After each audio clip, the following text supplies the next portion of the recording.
મારા બાપા થોડા સમજે છે. ઓહ એકમ હું શું કહું હવે છે ને કઈક મોટો બિઝનેસ કરી નાખું એમ થઈ જાય. પણ કમા હું તને શું કહું છું. બોલ ને કમળી બોલ ને કમલી. તું કઈક રસ્તો કર કે આપણે બેન લગન થઈ જાય એવું કઈક એવો આઈડિયો માર કે આપણે બેન મારા બાપા પાસે મારું ન હાલે. અરે મારા બાપાને મને ખબર પડે ને મારું ગળું દબી દે. અરે પણ તારા બાપા મારું જરાય મને એમ નથી. એ તો મને લુખામાં જ ગણું તારે મારી લુખામાં જ.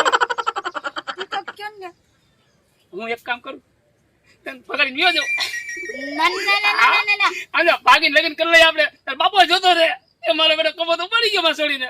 એ એટલે શું તાર બાપાને દેખાડી દઉં એમ સમજો. હિંમત મારો છે હો ગજબ. એમ હિંમત છે મારામાં પણ તું હિંમત કરીને તો મને હિંમત આવે ભાઈ. તારા હું એને આમ ટૂંકો પડું હું શું કરું હવે આપણે ભાગી છે બીજું કાંઈ નહીં. ના મારે ભાગવું નથી. હવે એમ ન હાલે કમલી. હું તને પ્રેમ કરું છું અને તને ગાંડો પ્રેમ